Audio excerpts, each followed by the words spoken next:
মুসলমান বন্ধুরা আমার, আল্লাহ পাক রব্বুল আলামিন কসম যদি খাওয়ার ইচ্ছা হয় তাহলে কাবা শরীফের কসম খাইতে পারতেন। দামি দামি আর অনেক জিনিস আছে সেগুলোর কসম খাইতে পারতেন। আরশে আজিমের কসম খেতে পারতেন, লৌহে মাহফুজের কসম খাইতে পারতেন, মক্কা নগরীর কসম খাইতে পারতেন। অনেক দামি দামি জিনিস আছে। আল্লাহ পাক রব্বুল আলামিন কেন আসরের কসম খেলেন, কেন সময়ের কসম খেলেন? তার কারণ হলো সময় আছে তো মানুষের দাম আছে, সময় নাই তো কোনো কিছু নাই। এমপি বলেন, মন্ত্রী বলেন, মিনিস্টার বলেন, চেয়ারম্যান বলেন, যেই ডিপার্টমেন্টের মানুষ থাকুক না কেন, যদি তার হাতে সময় থাকে তো তার চেয়ারম্যানই আছে, যদি তার হাতে সময় থাকে তার মেম্বারই আছে, যদি সময় থাকে তার এমপিগিরির সময় আছে, যদি সময় থাকে তার প্রাইম মিনিস্টার হওয়ার সুযোগ আছে। যদি তার সময় না থাকে, যদি তার সময় ফুরিয়ে যায় তাহলে তার এমপিগিরি করার সময় টিকে থাকবে না। যদি তার কাছে সময় না থাকে তাহলে সে মন্ত্রী হতে পারবে না। যদি তার কাছে সময় না থাকে তাহলে সে পশ্চিমকালেও কোনো কাজ করতে পারবে না। যার কাজ হাতে নাকি সময় আছে সেই ব্যক্তি কাজ করতে পারবে। অর্থাৎ হায়াতে জিন্দেগি, আপনার আমার মার গর্ভ থেকে দুনিয়ার আসার পর থেকে নিয়ে মওত পর্যন্ত প্রত্যেকটা সময় হচ্ছে হায়াত। এই হায়াতে জিন্দেগি সময়ের ভিতরে নির্ধারিত। তোমার হায়াত আছে তো সময় আছে, তোমার হায়াত ফুরিয়ে গেছে তো তোমার কোনো কিছু নাই। হায়াত আছে, সময় আছে তো মানুষের সব কিছু করার সুযোগ আছে। হায়াত আছে, সময় আছে, তুমি ব্যবসা করার সুযোগ আছে, তোমার রাজনীতি করার সুযোগ আছে, তোমার বাণিজ্য করার সুযোগ আছে। যে কোনো কাজ করেন না কেন তার শর্ত হচ্ছে মানুষের সময়। যেই মানুষের কাছে সময়ের মূল্য আছে সেই মানুষই সবার কাছে দামি হয়। যদি তার কাছে দুনিয়া থাকা অবস্থায়ও তার কাছে সময়ের দাম থাকে তাহলে সেই যে ব্যবসায়ী সময়ের দাম বুঝে বুঝে সে তার ব্যবসা পরিচালনা করে দেখবেন অল্প কিছুদিনের ভিতরে সেই ব্যবসায়ী সাফল্যবান হয়ে যায়। যে রাজনীতিবিদের কাছে সময়ের দাম আছে দেখবেন অল্প কিছুদিনের ভিতরে সে তার দলকে সময় দেওয়ার কারণে সে বড় রাজনীতিবিদে পরিণত হয়ে যায়। যে কোনো ডিপার্টমেন্টে হোক, যে কোনো সেক্টরে হোক, যে কোনো ডিপার্টমেন্টের হোক না কেন, যদি তার কাছে সময় থাকে তার সময়ের যদি মূল্য করতে পারে তবেই সে সাকসেসফুল হয়ে যাবে, তবেই সে সফল হয়ে যাবে। এজন্য আল্লাহ পাক রব্বুল আলামিন বলেন ওয়াল আসর, বান্দারে আমি সময়ের কসম খেলাম, যুগের শপথ, কালের শপথ, কারণ সময় হচ্ছে অত্যন্ত দামি একটা জিনিস। ইন্নাল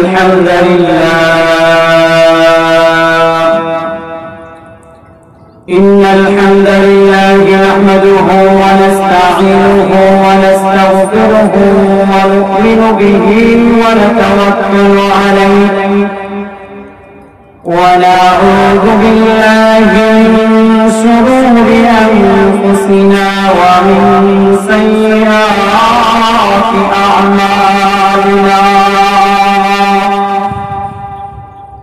من يهده الله فلا مضل له ومن يضلل فلا هادي له ونشهد أن لا إله إلا الله لا خالق إلا الله لا خالق إلا الله ولا مالك إلا الله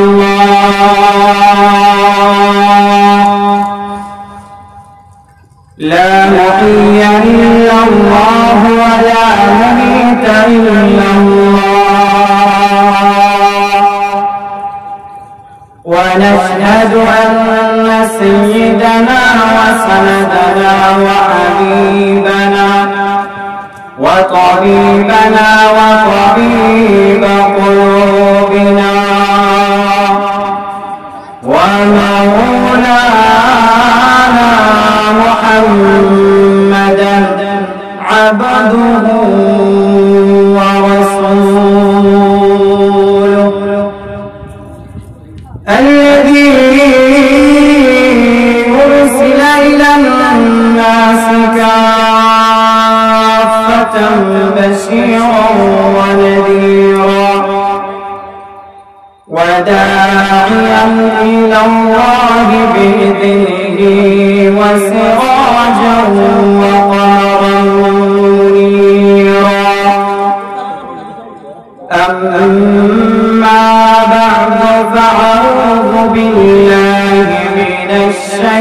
الشيطان الرجيم بسم الله الرحمن الرحيم والعصر إن الإنسان لفي خسر إلا الذين آمنوا وعملوا الصالحات وتواصوا بالحق وتواصوا بالصبر. وقال رسول الله صلى الله عليه وسلم أخلص دينك يكفيك العمل القليل. وقال عليه الصلاة والسلام وقال تعالى في كلامه المجيد إن الله وملائكته يصلون على النبي يا أيها الذين آمنوا صلوا عليه وسلموا تسليما. اللهم صل على محمد في الأرواح وعلى جسد محمد في الأجساد وعلى قلب محمد في القلوب وعلى قبر محمد في القبور. صلى الله على سيدنا ومولانا محمد وعلى آله وصحابه وسلم.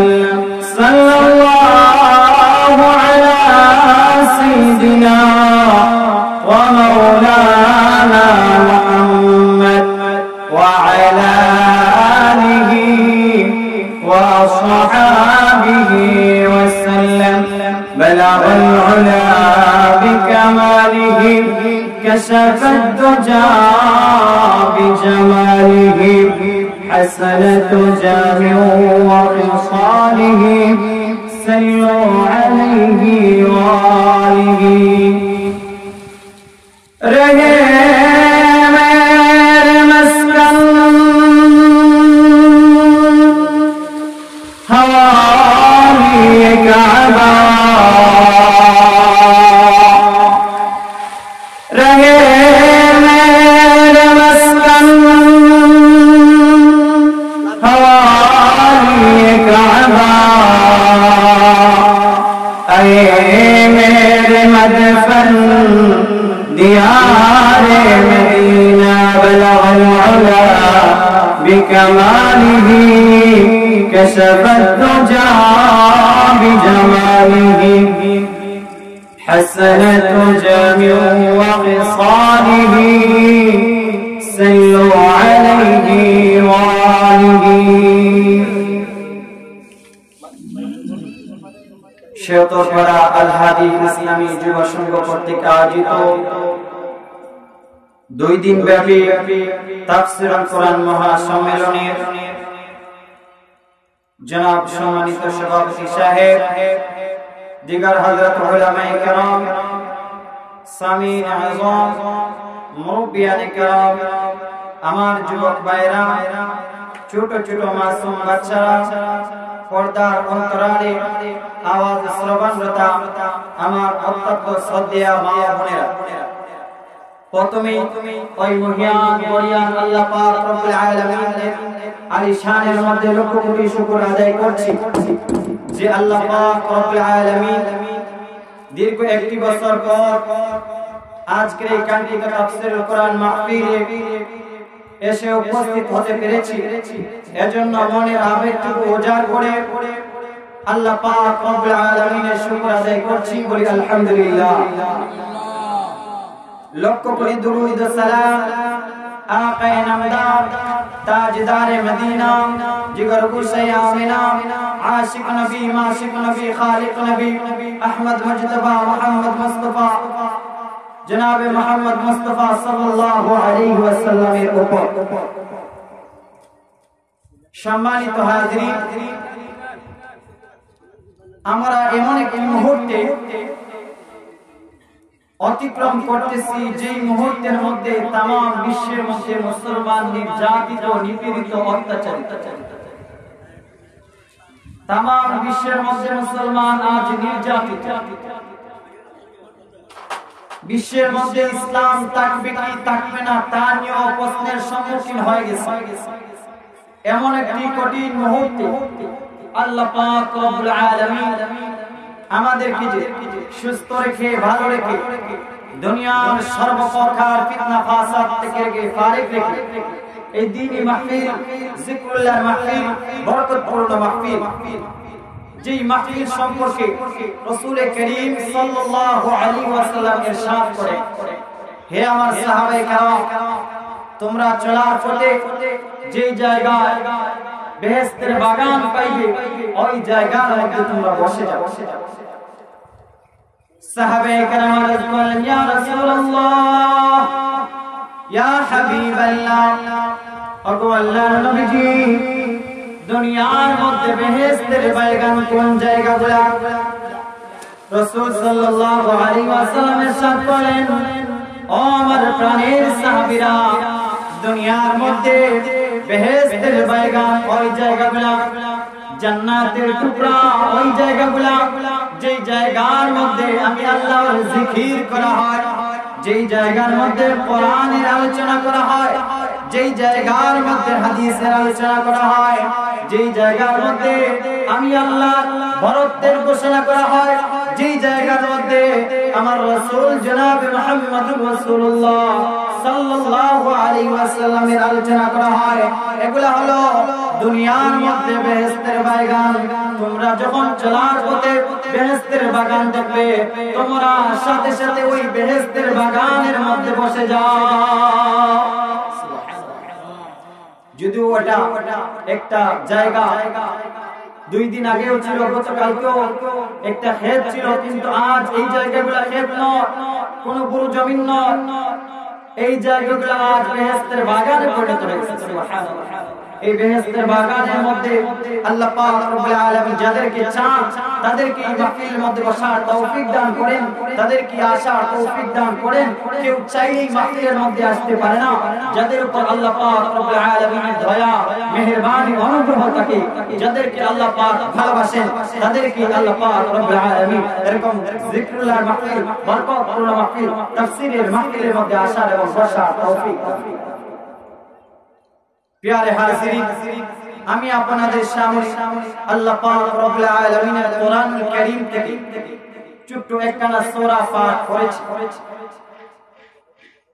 কোরআনুল কারীমের মধ্যে আল্লাহ পাক রব্বুল আলামিন 114 খানা সূরা নাযিল করেছেন। তার মধ্যে আমি যে সূরা খানা তিলাওয়াত করেছি সেই সূরাটি হচ্ছে 103 নম্বর সূরা, অর্থাৎ কোরআন শরীফের 103 নম্বরে এই সূরাটি লেখা সুবিধার্থে স্থান পেয়েছে। এই সূরাটা অত্যন্ত ছোট্ট একটা সূরা, কিন্তু তার ফজিলত, তার গুরুত্ব, তার ভাবার্থ, তার ব্যাখ্যা, তার বিশ্লেষণ বিশাল সমাহার। আমি তো ছোট মানুষ, কিন্তু যারা বড় বড় মুফাসসির, যারা বড় মুহাদ্দিসিনে কেরাম এই সূরা আসরের তাফসীর করলে দিনকে দিন চলে যায়, আসরের তাফসীর শেষ হয় না। আমি আপনাদের সামনে সূরা আসর পাঠ করেছি। যে আসর সম্পর্কে ইমাম শাফি রাহমাতুল্লাহি আলাইহি বলেন, সূরা আসর এমন একটি সূরা যেই সূরাটা যদি মানুষ পাঠ করত তার মর্ম বুঝতো, তার ভাবার্থ বুঝতো, তাহলে মানুষের হেদায়েতের জন্য, মানুষ সঠিক রাস্তায় পরিচালনার জন্য আল্লাহ পাক রব্বুল আলামিন যে সূরা আসর নাযিল করেছেন সেটাই যথেষ্ট। সুবহানাল্লাহ। সূরা আসর এমন একটি ফজিলতপূর্ণ সূরা, ইমাম তাবরানী রাহমাতুল্লাহি আলাইহি লেখেন যে সূরা আসর এমন একটি বরকতপূর্ণ সূরা যে আল্লাহর নবীর সাহাবায়ে কেরাম যখন একে অপরের সাথে সাক্ষাৎ হতো, সালাম দিয়ে প্রথমেই এই সূরা আসর পাঠ করতেন এবং যতক্ষণ পর্যন্ত একজন অপরজনকে সূরা আসর পাঠ না করে শোনাইতেন ততক্ষণ পর্যন্ত একজন অপরজন থেকে পৃথক হতেন। সুবহানাল্লাহ। এত দামি একটা সূরা, এত মর্তবা ওয়ালা সূরা, এত ফজিলতপূর্ণ সূরা, যেই সূরা সাহাবায়ে কেরাম রিদওয়ানুল্লাহি তাআলা আলাইহিম আজমাইন যখন দুজন একত্রিত হতেন, সালাম দিয়ে এক সাহাবী অপর সাহাবীকে প্রথমে সূরা আসর তিলাওয়াত করে শোনাতেন। একজন সাহাবী সূরা আসর তিলাওয়াত করতেন, অপর সাহাবী সূরা আসরের তিলাওয়াত শ্রবণ করতেন।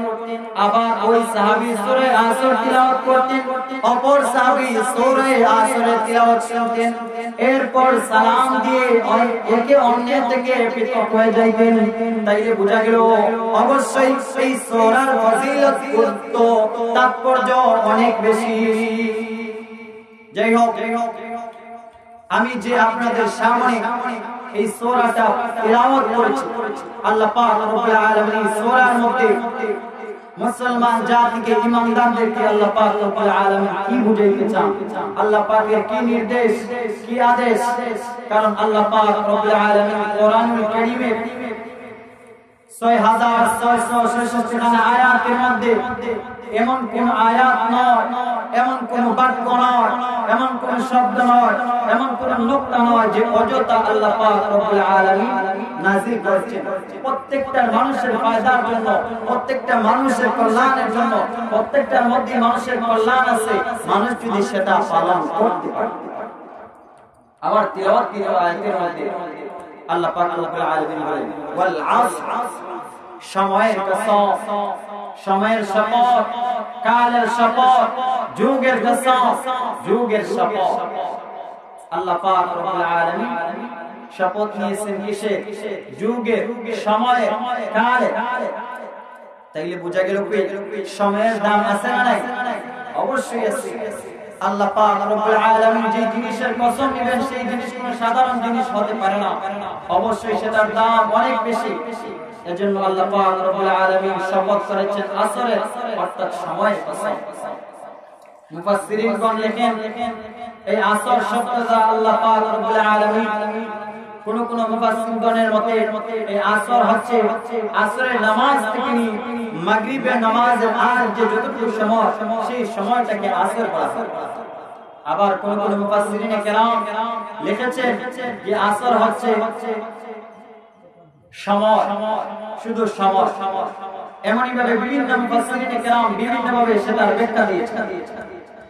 তার প্রসিদ্ধ কথা, মাশহুর কথা হচ্ছে আসর শব্দের অর্থ কি? সময়, সময়ের কসম। আল্লাহ পাক রব্বুল আলামিন সময়ের কসম পেয়েছেন, যুগের কসম পেয়েছেন।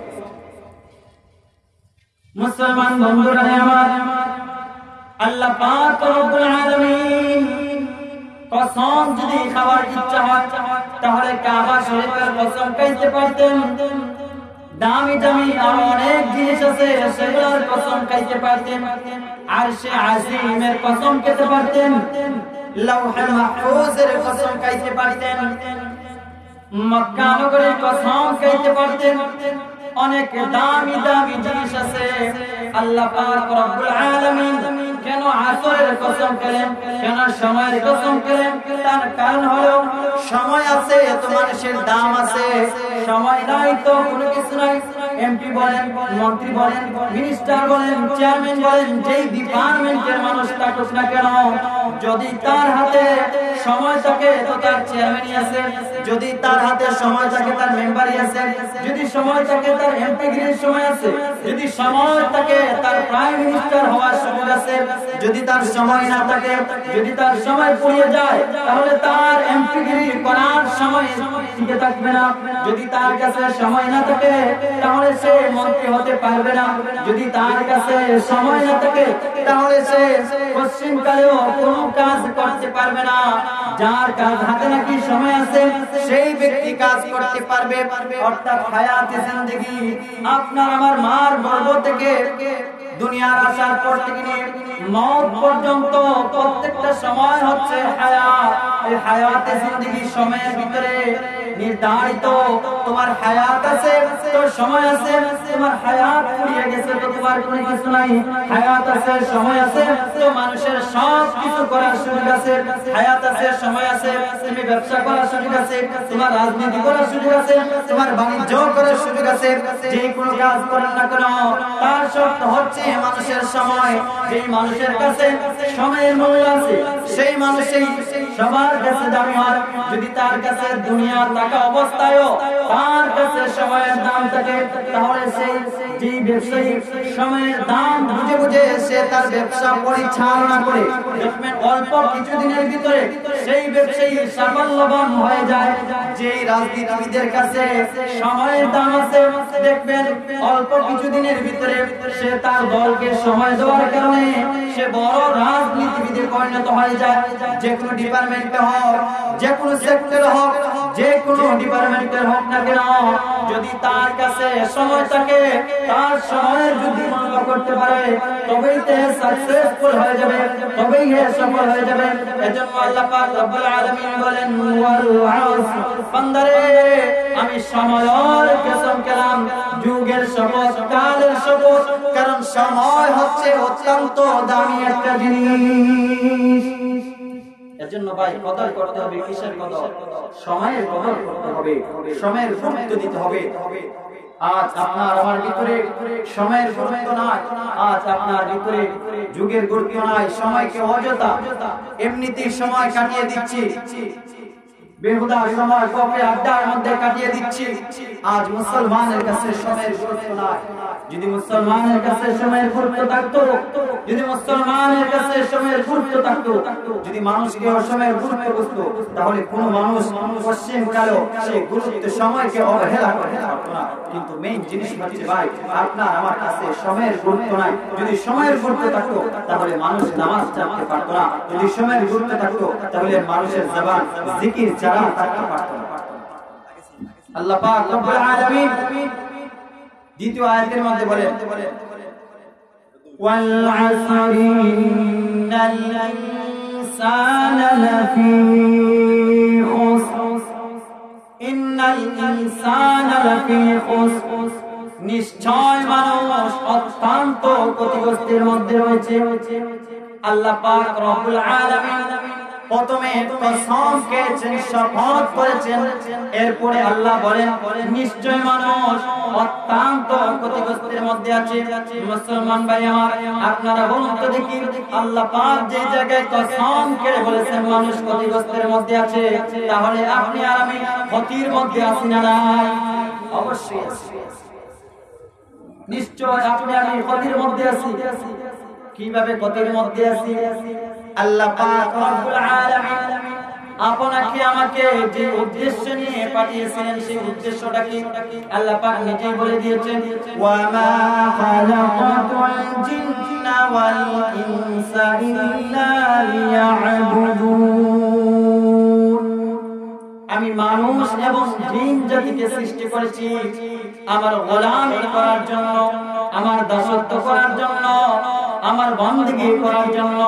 মুসলমান ভাইরা আমার, তাহলে আমি আপনি এই হায়াতে জিন্দেগি পে হায়াতে জিন্দেগির মধ্যে সময়ের মধ্যে নামাজ পড়তেছি না, পর্দা করতেছি না, আল্লাহ পাকের বিধান যাদের সামর্থ্য আছে যাকাত আদায় করতেছি না, যাদের সামর্থ্য আছে হজ আদায় করতেছি না, মানুষের হক আদায় করতেছি না, প্রতিবেশীর হক আদায় করতেছি না, রাজনৈতিক নেতা হইয়া প্রজাদের হক আদায় করতেছি না।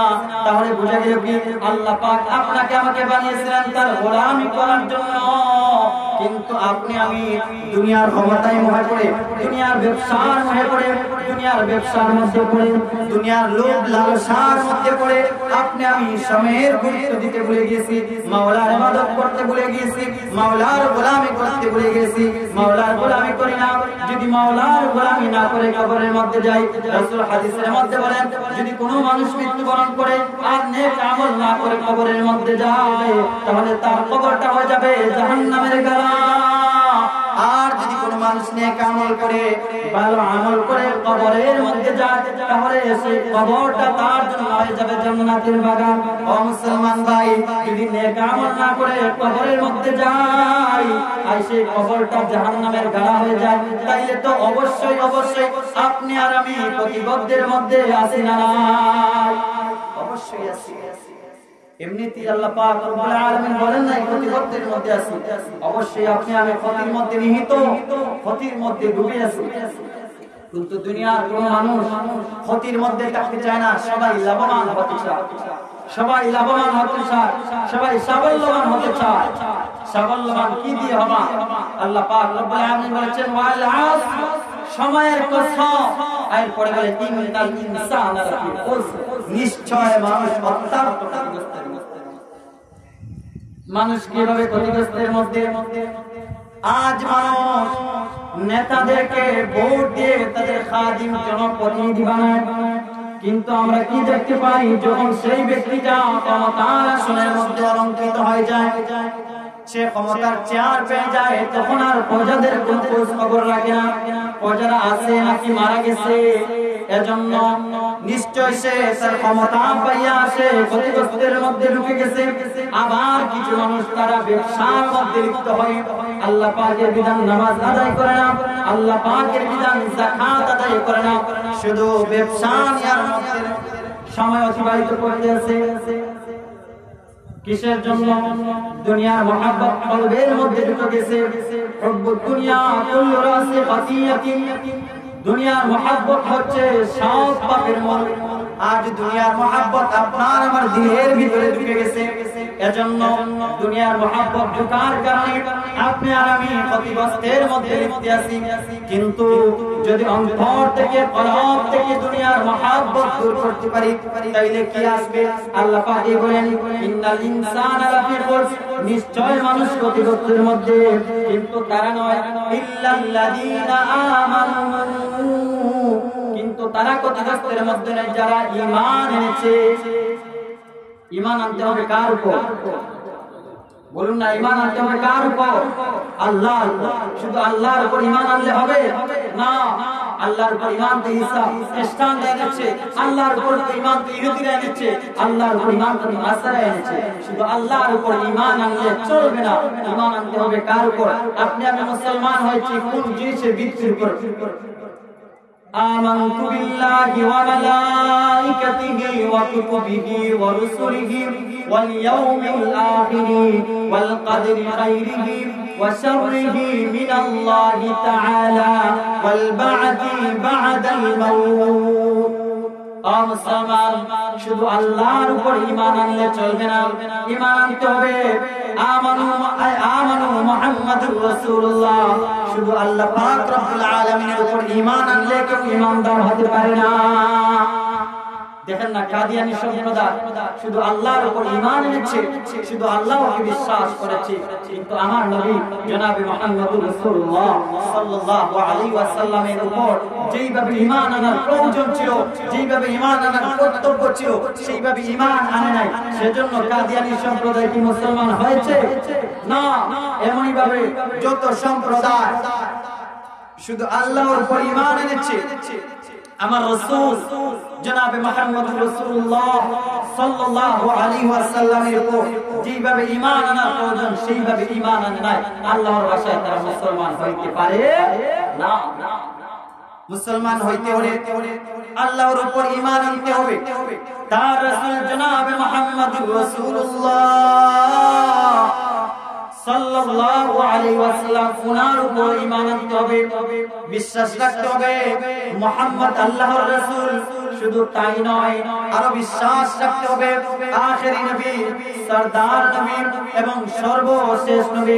আমার নবীর পরে কোন নবী নাই, আমার নবী হচ্ছেন শেষ নবী, আমার নবী হচ্ছেন খাতামুন নবিয়্যিন। আল্লাহ পাক রব্বুল আলামিন আমার নবীকে দুনিয়ার মধ্যে প্রেরণ করে নবুয়তের দরজা বন্ধ করে দিয়েছে। কিন্তু কাদিয়ানি একটা সম্প্রদায় আছে, যে সম্প্রদায়রা আমার নবীকে শেষ নবী বিশ্বাস করে না, আল্লাহ পাকের ভাষায় তারা মুসলমান হইতে পারে না। আমার কথা নয়, আল্লাহ পাকই বলেছেন ইল্লাল্লাযিনা আমানু, তারা ক্ষতিগ্রস্তের মধ্যে নয়, যারা ঈমান এনেছে, যারা ঈমান এনেছে।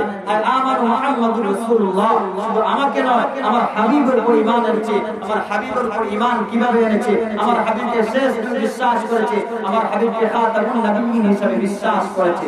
সেটা বিশ্বাস করার পরে এরপরে সেটা ঈমানদার হবে। আর যদি আমার হাবিবকে খাতামুন নবী বিশ্বাস করে না, তাহলে শুধু আমার উপর ঈমান আনলে চলবে না। কিন্তু কাদিয়ানী সম্প্রদায় কি করে না, শুধু আল্লাহর উপর ঈমান এনেছে, মুহাম্মদুর রাসূলুল্লাহ সাল্লাল্লাহু আলাইহি ওয়াসাল্লাম যে আখেরি নবী, শেষ নবী বিশ্বাস করে না। এজন্য কাদিয়ানী সম্প্রদায় কখনো মুসলমান হইতে পারে না। এজন্য বাংলাদেশের উলামায়ে কেরাম, তারা এই আন্দোলন করতেছেন, দাবি জানাইতেছেন কিসের জন্য? মুসলমানের ঈমানি দায়িত্ব হিসেবে, মুসলমানের ঈমানি কর্তব্য হিসেবে, ঈমানের বনে বলিয়ান হয়ে সমস্ত উলামায়ে কেরাম দাবি জানাইতেছেন যে কাদিয়ানী সম্প্রদায়কে যারা কাফের ঘোষণা করা হয়, তার কারণ হচ্ছে কি, বাংলাদেশের মধ্যে ইহুদিরা থাকবে, আমাদের কোনো আপত্তি নাই। বাংলার জমিনে খ্রিস্টানরা থাকবে, আমাদের কোনো আপত্তি নাই। বাংলার জমিনে ইহুদিরা থাকবে, আমাদের কোনো আপত্তি নাই। বাংলার জমিনে হিন্দুরা থাকবে, আমাদের কোনো আপত্তি নাই। বাংলার জমিনে নাসারা থাকবে, বৌদ্ধ থাকবে, আমাদের কোনো আপত্তি নাই। বাংলার জমিনে কাদিয়ানী সম্প্রদায় থাকবে, আমাদের কোনো আপত্তি নাই। কিন্তু কাদিয়ানী সম্প্রদায় মুসলমানের মসজিদ ব্যবহার করে, মুসলমানদের মসজিদ ব্যবহার করে, মুসলমানি নাম জানিয়ে তাদের জাতীয় পরিচয় পত্রের মধ্যে মুসলমান দিয়ে তারা আবার মুসলমান পরিচয় দিয়ে আমার নবীকে শেষ নবী বিশ্বাস করে না। সেটা মুসলমান হিসেবে কখনো কেউ মেনে নিতে পারে না। এখন বলতে পারেন হুজুর, আপনারা এত বেশি করে কাদিয়ানী কাফের এবং চিৎকার করতেছেন, তারা থাক না, আপনাদের কি এসে যা, এটা করলে আপনাদের কি ফায়দা হবে?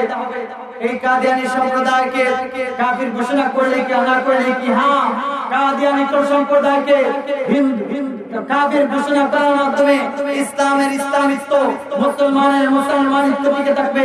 কারণ আমার নবীকে যারা শেষ নবী মানে না, তারা পশ্চিমকালে মুসলমান হতে পারে না।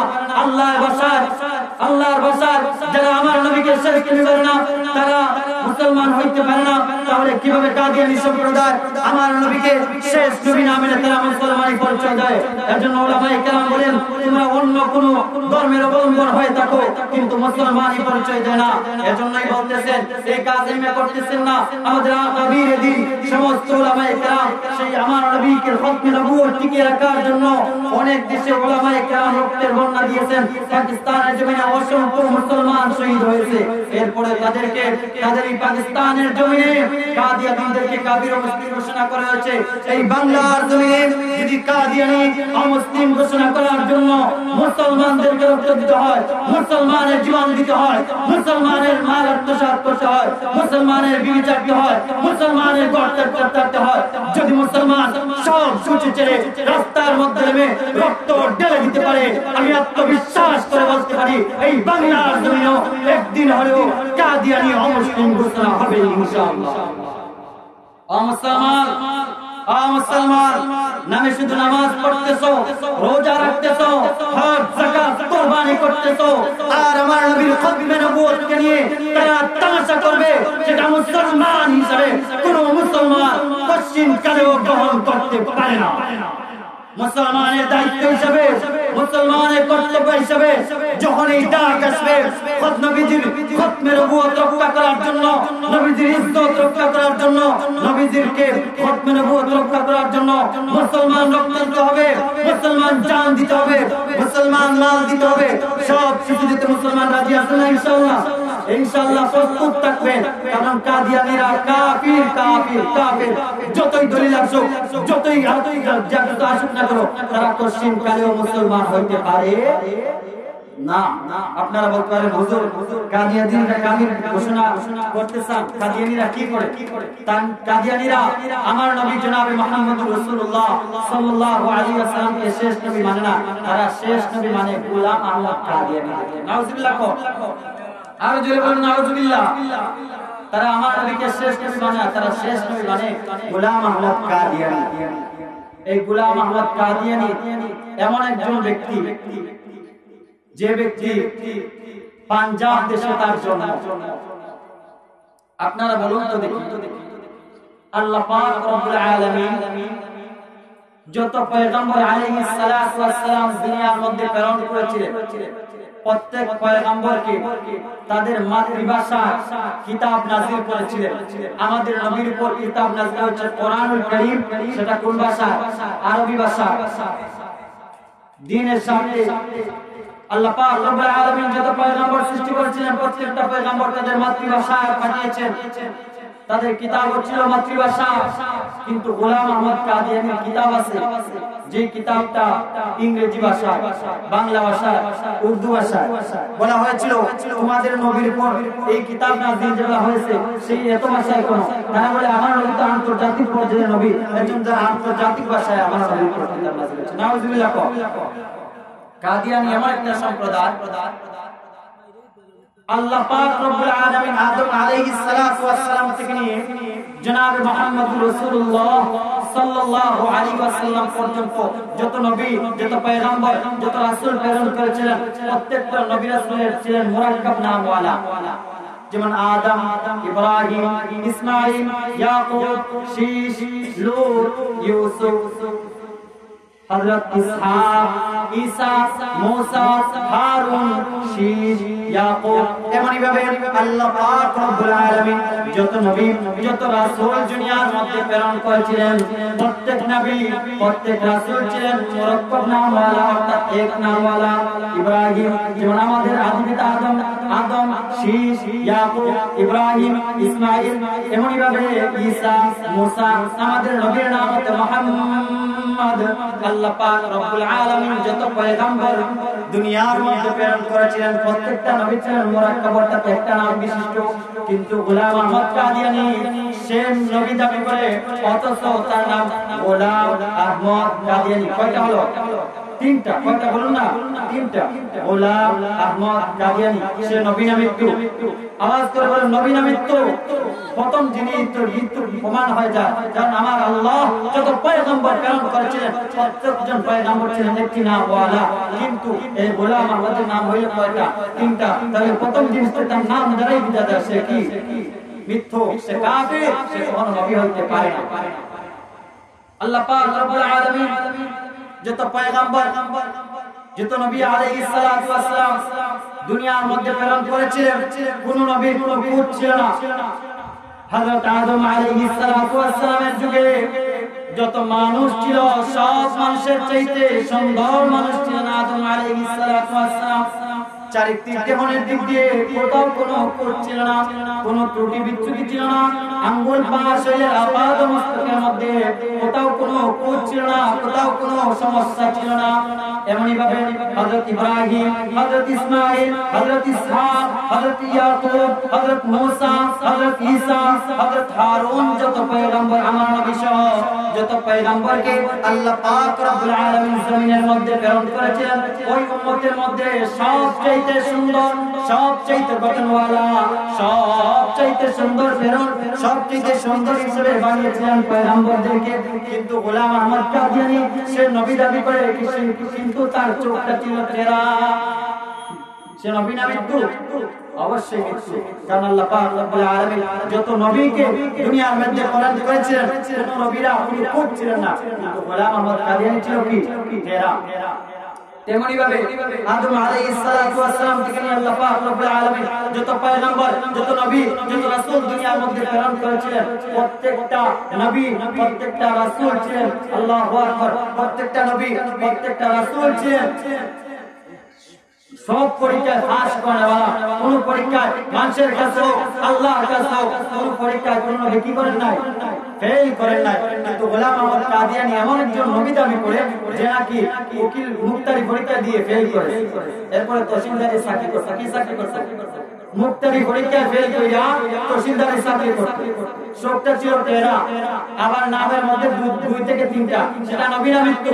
বিনা দলিলে, মোট কথা বিনা দলিলে মুসলমানের বিশ্বাস রাখতে হবে কাদিয়ানী কখনো নবী হতে পারে না।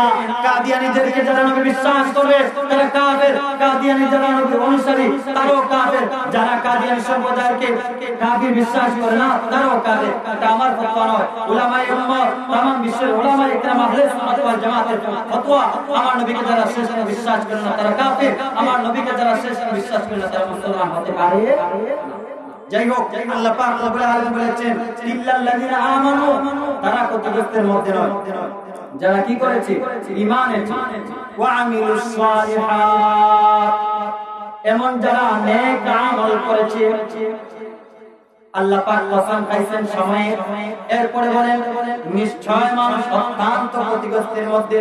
এরপরে আল্লাহ বলতেছেন তারা ক্ষতিগ্রস্তের মধ্যে নয় যারা আমার উপর ঈমান এনেছে, আমার রাসূলের উপর ঈমান এনেছে, ওয়া আমিলুস সালিহাত, শুধু ঈমান এনে শেষ নয়, তারা আমল সালেহ করেছে, নেক আমল করেছে, ভালো আমল করেছে, আমার হুকুম মাফিক চলেছে, নেক আমল নামাজ, নেক আমল যাকাত, এমন যত ফরজিয়াত আছে সবগুলো নেক আমল। শুধু এগুলো নেক আমল নয়, মানুষের সাথে ভালো আচরণ করা সেটাও নেক আমল, মানুষকে কষ্ট না দেওয়া সেটাও হচ্ছে নেক আমল, প্রতিবেশীর হক আদায় করা সেটাও হচ্ছে নেক আমল, নিজের ঘরের মধ্যে মানুষের সাথে ভালো আচরণ করা সেটাও হচ্ছে নেক আমল।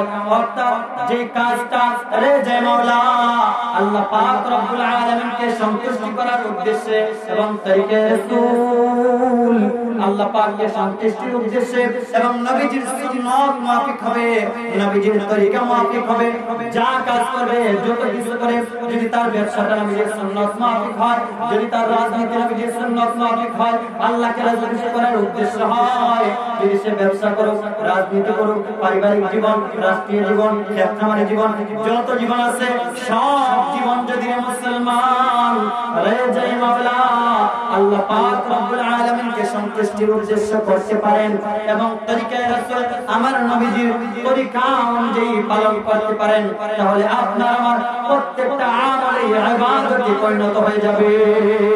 সুবহানাল্লাহ। বলতে পারেন নামাজ পড়া ইবাদত না, শুধু নামাজ পড়া নাম ইবাদত না। যদি আপনি এই গুরু জমিনের মধ্যে খেত লাগাইতে গিয়ে যদি আপনি ফরজ ডাকিয়া খেত লাগান আর জবান দিয়া যায় দেখেন সুবহানাল্লাহ, আলহামদুলিল্লাহ, আল্লাহু আকবার, লা ইলাহা ইল্লাল্লাহ, আপনি হাত দিয়ে জমিনের মধ্যে খেত লাগাইছেন, জবান দিয়ে উচ্চারণ করছেন লা ইলাহা ইল্লাল্লাহ, জবান দিয়ে উচ্চারণ করছেন সুবহানাল্লাহ, জবান দিয়ে উচ্চারণ করছেন আল্লাহু আকবার। ও মুসলমান ভাই, এই খেত লাগানোটা আর খেত লাগানোর মধ্যে পরিণত হবে না, সেই খেত লাগানোটা ইবাদতে পরিণত হয়ে যাবে। আপনি ব্যবসায়ী কেসের মধ্যে বসে আছেন, ব্যবসা করতেছেন, দোকানপাট চালাইতেছেন, অসুবিধা নেই, আল্লাহ পাক রব্বুল আলামিন ব্যবসাকে তিজারতকে হালাল করে দিয়েছেন, সুদকে হারাম করে দিয়েছেন। ব্যবসা করুন, কিন্তু ব্যবসার উদ্দেশ্য রাখুন এই ব্যবসাটা করতেছি আল্লাহ পাককে রাজি খুশি করার জন্য। আর ব্যবসাটা যদি আমার নবীর তরিকা অনুযায়ী হয়, আর জবান দিয়া ব্যবসার কেসের মধ্যে বসে আছেন, জবান দিয়ে বলেন সুবহানাল্লাহ, জবান দিয়ে বলেন আলহামদুলিল্লাহ, জবান দিয়ে বলেন আল্লাহু আকবার। ওই ব্যবসার কেসের মধ্যে বসে বসে যতটুকু সময় যত বছর অতিক্রম করো না কেন মুসলমান, আল্লাহ পাক রব্বুল আলামিন ওই ব্যবসায়িক জীবনটাকে ইবাদতে পরিণত করে দিবে। এমনই ভাবে যত কাজ আছে, যত কর্ম আছে, প্রত্যেকটা কাজ যদি আমার নবীর সুন্নাত মুআফিক হয় আর আমার আল্লাহকে রাজি খুশি করার উদ্দেশ্য হয়, তাহলে প্রত্যেকটা কাজ কিতে পরিণত হয়ে যাবে, ইবাদতে পরিণত হয়ে যাবে। ইবাদত করার কথা বলেছেন কে? আল্লাহ পাকই বলেছেন তারা ক্ষতিগ্রস্তের মধ্যে নয়, তারা বিপদের মধ্যে নয়, যারা ওয়া'আমিলুস সালিহাত, যারা নেক আমল করে, ইল্লাল্লাযিনা আমানু, যারা ঈমান এনেছে, ওয়া'আমিলুস সালিহাত, এবং যারা নেক আমল করেছে। এরপরে আল্লাহ পাক বলেন শুধু যদি ঈমান আনলেই চলতো আর নেক আমল করলেই চলতো, কিন্তু তা ছিল কিন্তু না। আল্লাহ পাক রব্বুল আলামিন বলেন সেই বলেন ওয়া তাওয়াসাউ বিল হাক্কি ওয়া তাওয়াসাউ বিস সাবর। তোমরা মানুষকে সত্যের দিকে আহ্বান করো, সত্যের কথা মানুষকে বলো, সত্যের দিকে ডাকো। ও মুসলমান, আজ উলামায়ে কেরাম মানুষদেরকে সত্যের দিকে আহ্বান করে, আজ উলামায়ে কেরাম মানুষদেরকে খারাপ কাজে যাইতে বারণ করে। কিন্তু আজ কিছু মানুষরা উলামায়ে কেরামের গায়ে মটকে দিতে চায়, আর কিছু নামধারী মুসলমানের বাচ্চারা উলামায়ে কেরামের হাত ভেঙে দিতে চায়। আজ কিছু নামধারী মুসলমানের বাচ্চারা উলামায়ে কেরামের টেনে ভেঙে দিতে চায়, কিন্তু উলামায়ে কেরাম তাদের দিকে করতেছেন না, মানুষকে সত্যের দিকে ডাকতেছেন, তাদের নিজেকে নয়। আল্লাহ পাক বলেছেন ওয়া তাওয়াসাউ বিল হক, তোমরা মানুষকে সত্যের দিকে ডাকো, মানুষকে সত্যের দিকে আহ্বান করো। সত্যের দিকে ডাকতে হলে গাছ বাজনাকে হারাম বলতে হবে, সত্যের দিকে ডাকতে হলে জিনাকে হারাম বলতে হবে, সত্যের দিকে ডাকতে হলে বেয়া বেলাপনা অশ্লীল কাজকে হারাম বলতে হবে, সুদের বিরুদ্ধে কথা বলতে হবে, ঘুষের বিরুদ্ধে কথা বলতে হবে, অশ্লীল কাজের বিরুদ্ধে কথা বলতে হবে। যদি কোনো আলেম, যদি কোনো ইমাম, যদি কোনো মুফতি মুহাদ্দিস যত বড় আলেম হোক না কেন, যদি সে সত্যের পক্ষে মানুষকে ডাকে না, যদি কোনো মানুষকে সত্যের দিকে আহ্বান করে না, তবে প্রকৃতপক্ষে মুফতি হইতে পারে নাই, মুহাদ্দিস আলেম হইতে পারে নাই। যদি প্রকৃতপক্ষে আলেম হইতে চাও, প্রকৃতপক্ষে ইমাম হইতে চাও, তাহলে হক কথা বলতে হবে এবং মানুষকে হকের দিকে আহ্বান করতে হবে। তখন বলতে পারেন হুজুর শুধু আপনারাই বলবেন, এগুলা না বললে কি হয়? যদি উলামায়ে কেরামের হকের কথা না বলে, মানুষদেরকে হকের দিকে না থাকে, মানুষদেরকে সত্যের দিকে না থাকে, তাহলে কি হবে জানেন? ছোট্ট একটা ঘটনা শুনুন। ঘটনা বলার উদ্দেশ্য না, শুনুন কিভাবে এক গোত্রের মধ্যে একজন বিরাট আল্লাহর ওলি ছিলেন, যার নামাজের অভাব নাই, রোজার অভাব নাই, হজ যাকাত কুরবানির অভাব নাই, বিরাট আল্লাহ ওয়ালা, বিরাট আলিম। আল্লাহ পাক রব্বুল আলামিন জিবরাইল আলাইহিস সালাতু ওয়াস সালামকে পাঠিয়ে দিয়ে বললেন, ফেরেশতাকে পাঠিয়ে দিয়ে বললেন, ফেরেশতা যাও ওই কওম, ওই গোত্রটাকে তুমি ধ্বংস করে দিয়েছো। আল্লাহর হুকুম পাওয়া মাত্র আল্লাহর ফেরেশতা হুকুম পাইতে পালন করতে বাধ্য, সাথে সাথে জমিনের মধ্যে চলে আসলো। জমিনের মধ্যে এসে দেখে আল্লাহু আকবার, এই যে সম্প্রদায়কে আল্লাহ পাক রব্বুল আলামিন ধ্বংস করার কথা বলেছেন, যে সম্প্রদায়কে আল্লাহ পাক রব্বুল আলামিন ধ্বংস করে দেওয়ার কথা বলেছেন, এই সম্প্রদায়ের মধ্যে এত বড় আল্লাহ ওয়ালা একজন মানুষ আছে, যার নফল বন্দেগীর অভাব নাই, যার রোজার অভাব নাই, যার যাকাত কুরবানির হজের অভাব নাই, তাই বিরাট আল্লাহ ওয়ালা। ফেরেশতা আল্লাহর ফেরেশতা আল্লাহর কাছে চলে দিলেন, আল্লাহ